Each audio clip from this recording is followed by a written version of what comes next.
There's a specific experience that doesn't have a name in most conversations about sleep. You slept. By the numbers, you slept enough. 7 hours, maybe 8. And you woke up the same way you went to bed. Not rested, not ready. Just continued. Like the night was a gap in the day rather than a recovery from it. Most men who experience this do the same thing with it. They attribute it to stress, to the season, to the pace of work, to getting older. What almost no one explains, and what this video is specifically about, is that the hours are not the problem. The architecture is, and the architecture of sleep is where testosterone is either produced or not produced every single night. This video covers 6 signs that the production window is broken, and why your blood work may have told you nothing is wrong. Here is what is actually happening when you sleep.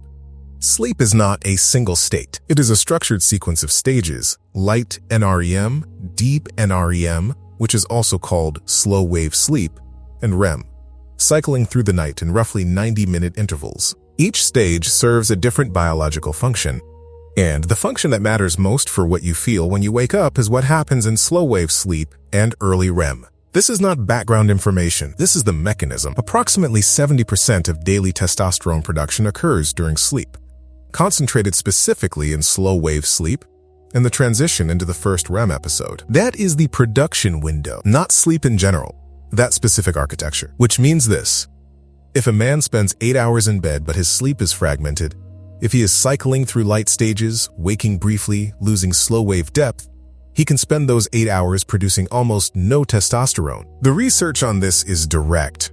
Testosterone production requires roughly 3 hours of uninterrupted slow-wave sleep to complete its nocturnal cycle. When that cycle is fragmented by stress, by alcohol, by the 3 a.m. wake-up, by the lighter sleep architecture that becomes more common from the mid-40s onward, the production window closes before it finishes. The result is not low testosterone in the way a blood panel might eventually flag it.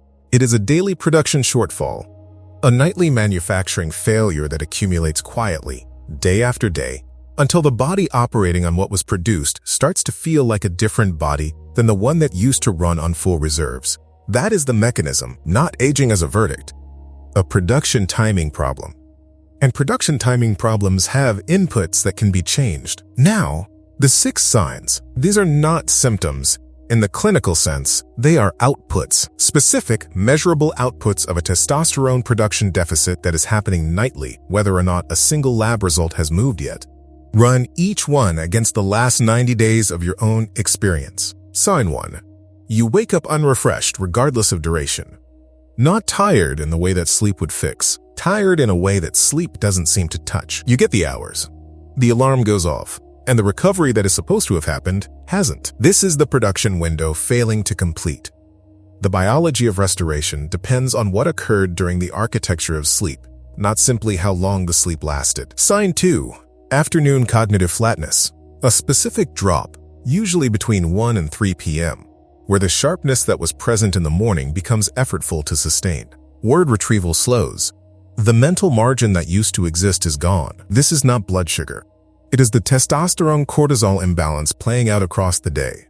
Low morning testosterone compounded by afternoon cortisol that has nothing to counterbalance it. Sign 3. Motivation that requires activation. There used to be a version of you that moved toward the hard thing without needing to negotiate with yourself first. Now the negotiation happens every time. Getting to the gym, starting the important project, initiating the difficult conversation. All of it has a threshold that wasn't there before. Testosterone is one of the primary signals that drives approach behavior. When the production window is compromised, that signal weakens, and what fills the space is inertia, dressed as reasonableness. Sign 4. Sleep that doesn't feel deep. Not insomnia. Not the inability to fall asleep. A different experience. You sleep, but it feels thin. You are vaguely aware throughout the night. You surface easily. The sleep doesn't seem to have weight. This is the architecture problem describing itself. Men from their mid-40s onward naturally spend less time in slow-wave sleep and more in the lighter stages. A shift that compounds the testosterone production deficit and compounds itself because low testosterone further degrades sleep architecture. The loop is bidirectional. Fragmented sleep reduces testosterone. Lower testosterone degrades sleep architecture. The production window shrinks further. This is not a condition that resolves on its own. Sign 5. The 3 a.m. wake-up. This one is specific enough to name directly. Waking between 2 and 4 a.m., not from a sound, not with a reason, with a mind that is immediately active. Cortisol rises in the early morning hours as part of the body's natural preparation for waking. In a system where testosterone is low and cortisol is running chronically elevated, that early morning cortisol rise can break through sleep in the second half of the night, surfacing the man hours before the alarm. The 3 a.m. wake-up is not a sleep problem. It is a hormonal balance problem expressing itself through sleep. Sign 6. Recovery that lags. Exercise used to produce a predictable result. Effort in, energy, and adaptation out. Now the adaptation is slower. The soreness lasts longer. The session that would have been manageable leaves a residue that takes 2 days to clear. Testosterone is the primary anabolic signal in the male body. When the production window is compromised, recovery from training, from cognitive effort, from the sustained demand of a high-output professional life takes longer than it should. Not because the effort was too much, because the signal that drives repair is insufficient. Here is the objection that almost every man in this situation arrives with. I've had blood work. My testosterone is normal. This is the most important thing to address, because it is both true and irrelevant. Standard blood work measures total testosterone. Total testosterone is the aggregate amount circulating in the bloodstream. What it does not measure, unless specifically requested, is free testosterone, the fraction that is actually available for the body to use. The majority of circulating testosterone is bound to a protein called SHBG, sex hormone binding globulin. Bound testosterone is inactive.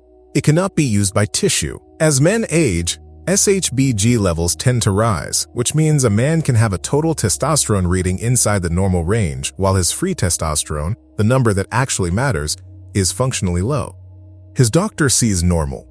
His body is running on insufficient active signal, but there's a second layer that even free testosterone measurement doesn't capture. Because the problem described in this video is not just about the level of testosterone in the bloodstream, it is about the timing of production. Testosterone synthesis is sleep-dependent, not circadian.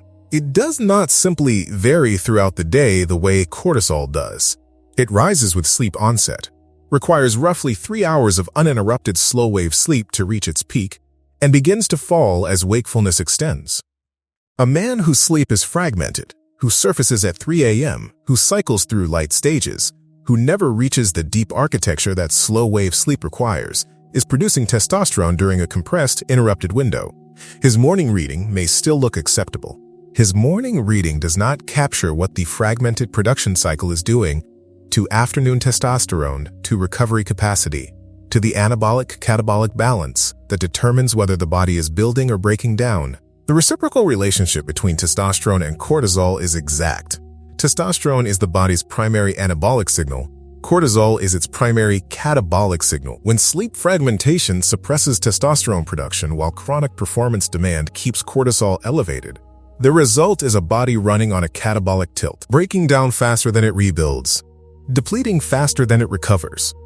Day after day, here is what is actually happening. The 6 signs described in this video are not symptoms of low testosterone in the way medicine typically identifies it. They are outputs of a production imbalance problem, one that standard blood work was never designed to catch, because standard blood work does not measure timing, architecture, or the daily hormonal ratio that determines how the body actually functions between the readings.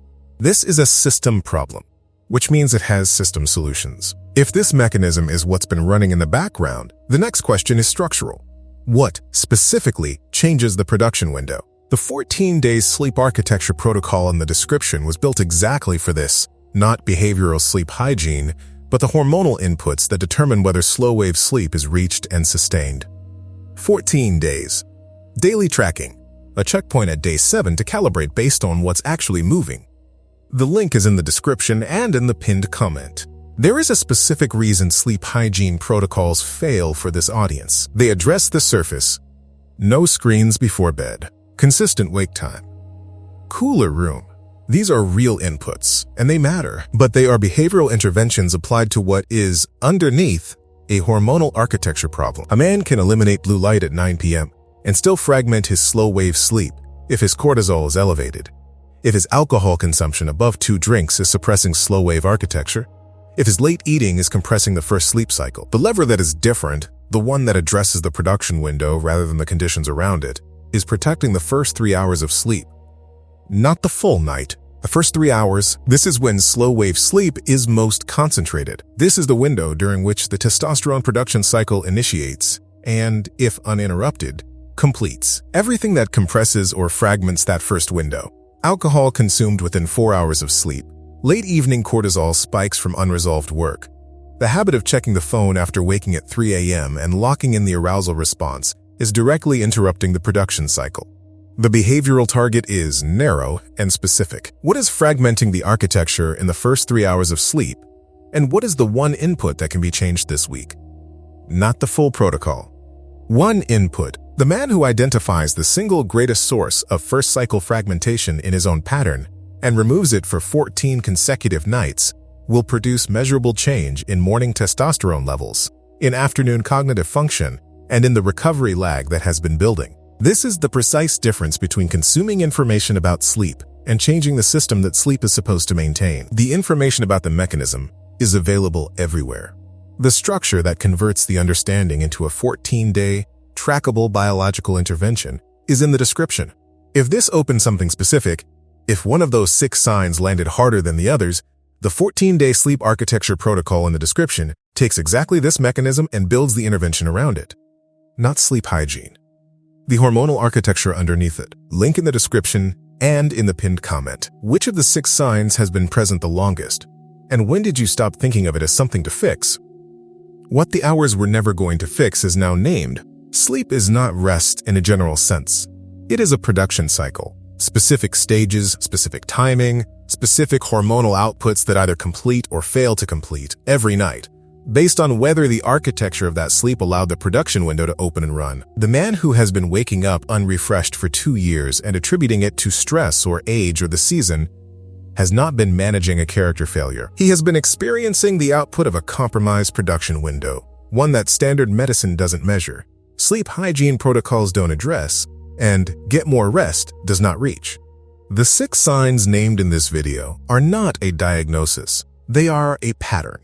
And patterns have inputs. The production window can be protected. Slow-wave sleep can be reached more consistently, not by adding another behavior to the morning routine, but by removing the specific inputs that are fragmenting the first 3 hours of the night. The testosterone-cortisol ratio that determines how the body signals repair, recovery, and approach behavior can be shifted. Not eventually. With a specific intervention, beginning this week, producing measurable output in 14 days. What you now have is the map of the system, not what aging looks like, what a production timing problem looks like, and what it responds to. The man who understands that distinction is not a man in decline. He is a man who finally knows which lever is attached to what. Not decline. Transition. And you now know where it begins.